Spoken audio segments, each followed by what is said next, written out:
Socialism versus capitalism. I'm Adrienne Pedersen. Today on Upfront, college students embracing socialism.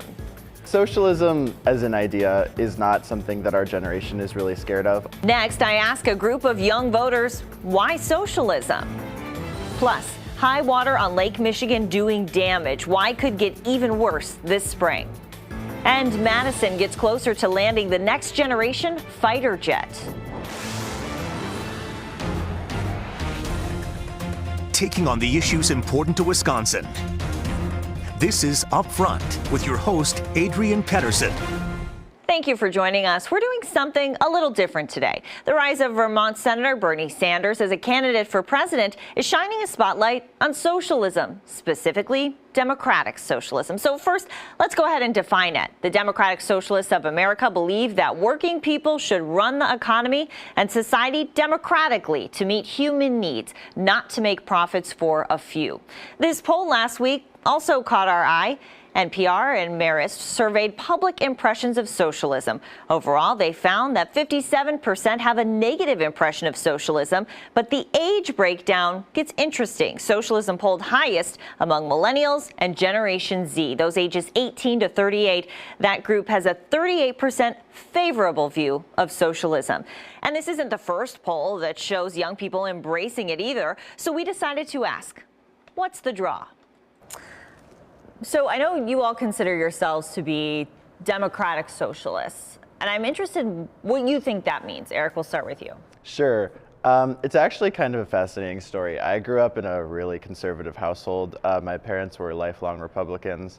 And so I come from that tradition for sure. But I heard Bernie Sanders speak for the first time on Facebook, actually. I was like, who is this guy? He calls himself a socialist. Like, socialism is this scary, terrible thing. But I didn't really understand it at all.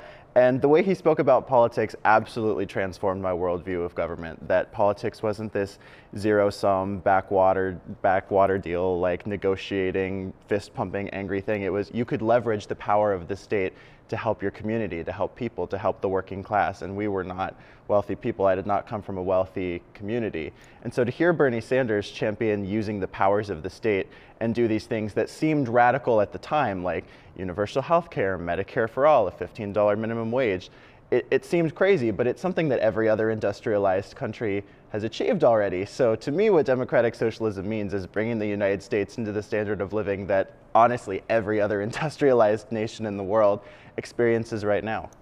I think just fighting for what you believe in, no matter what party that tends to fall under, is something that I really appreciate, and I think that democratic socialism is something that most of the views align with what I believe in. There's something that I've seen in that I haven't seen in other parties that I appreciate. I care so much about people, and I've grown up in a very Catholic household, and I still uphold those values. Just seeing so many people my age and older, just at any age bracket, have to go through things where they can't afford health care, which is a huge deal to me. So many people I know, medicine is so expensive. My brother, for example, has a deathly nut allergy, and EpiPens have been so expensive for forever, and it's a life-saving thing for him that he needs to have.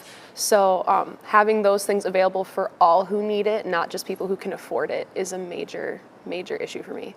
Curious, what's the reaction when you tell people that you consider yourself to be a democratic socialist? Depends on who we're talking to. It does, yeah. Socialism as an idea is not something that our generation is really scared of. A lot of that is because Bernie has used social media very effectively to carry his message. Do you think a lot of your friends say that they're socialists? 100%. Or if they're not explicitly democratic socialists, they support the idea of socialism if they don't necessarily embrace the label themselves. But when I talk to my own parents sometimes and to older community members, it's scary. And if you associate it with the horrors that came with the Soviet Union, it sounds scary. But I mean, decades of Red Scare propaganda will do that to a community, So how is what you believe different than that? Yeah, so the Bernie Sanders democratic socialist tradition very much comes directly out of FDR. It's a straight pipeline from the labor movement in the United States, from the progressive movement. I mean, we consider FDR for the most part, I don't know if you guys also agree, but I consider FDR to be the first democratic socialist president. I mean, under FDR, we got Social Security, which is our own form of universal basic income. We got revolutionary labor changes. So we've tried it before, and it was immensely successful. He was an immensely successful president, and it's out of that tradition that our belief system comes. How much control do you think the government should have when it comes to things like corporations, healthcare, education, a lot of the big issues that we're facing today? It's a tricky question to ask because I feel like right now there are so many issues with schools that are state-run, but I mean, you also see a lot of those issues. Like, I personally went to a Catholic school for most of my education. I mean, there are issues there too. So I think it's more about the attitudes surrounding the way we do things versus who exactly is in charge of it. And I think one pushback is people associate socialism with people who don't want to work hard and they want to get everything for free. Yeah. What's your response to that? There's definitely a difference between democratic socialism and socialism in that it's still just about giving a voice to the people and making sure that people have equal rights to whatever they need to actually survive. What are you seeing on campus?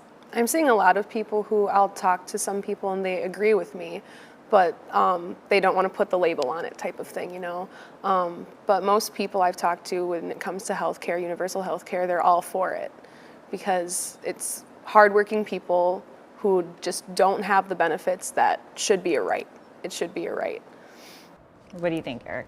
So I'm the chair of Marquette College Democrats, so I speak to a lot of people who are pretty politically involved and active. And the number one issue for students at Marquette, and I would wager this is true nationwide, is climate change.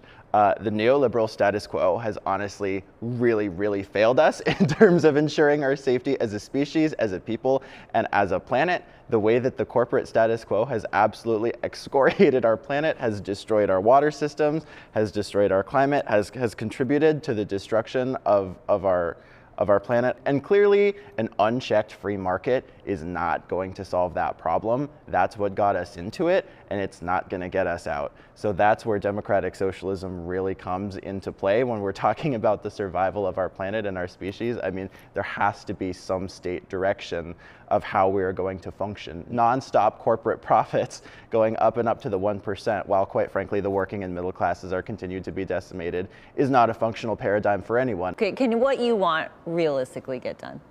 Well, I personally think that, I mean, it's worked in countries like Sweden and in Denmark. And while coming from where the US is at in terms of capitalism now and just the history of all of that, it'll be a process to get there, but I definitely think it'd be beneficial. And I mean, ideally it would, I don't know, I think that it would be very helpful, and fingers crossed it's realistic. I do think it's realistic because, again, with capitalism, there's the top 1%, and all of the money is there. So it's like, why should everyone else in the country not have the same benefits just because somebody else is keeping all of this money that they have, you know? I think capitalism's really failed a lot of people in that regard, and democratic socialism would help the country as a whole and not just one group of people, because I think everyone deserves to have a good climate, healthcare, a good education. All of that should be for every single person.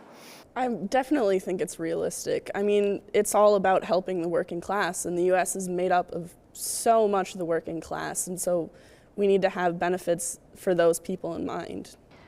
Do you ever feel like maybe when people are talking about this, the older generations are kind of saying, "Oh, well, look at those kids. They're all socialists and they don't really know what the real world is like." Is there any sense of that? Yeah. In your conversations? I mean, what do some people say to you?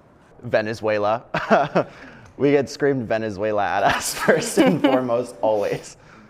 Just the word, no explanation beyond that. Do you think that for a lot of you, your backgrounds affect what you think now about politics? Yeah, 100%. Because we know more than anything, I mean, what it means to grow up in a family that's like a family that's more and more economically insecure. And a lot of us grew up in the shell of the Great Recession that we did not recover from at all. We lost our house in the Great Recession. We lost almost all of our family savings. It really put us on a downward path as a family, which was heartbreaking. And that story is true for so many people. And thank you to those students for being so open and sharing their political beliefs with us. There's more of our conversation online. I'm asking them whether education should be free and how they think Medicare for all would work. That's on the Upfront section of WISN.com. Coming up, Madison could be a top pick to land the F-35, the new high-tech fighter jet. Matt Smith reports on the controversy. And later, high water in the Great Lakes. Will it get worse before it gets better?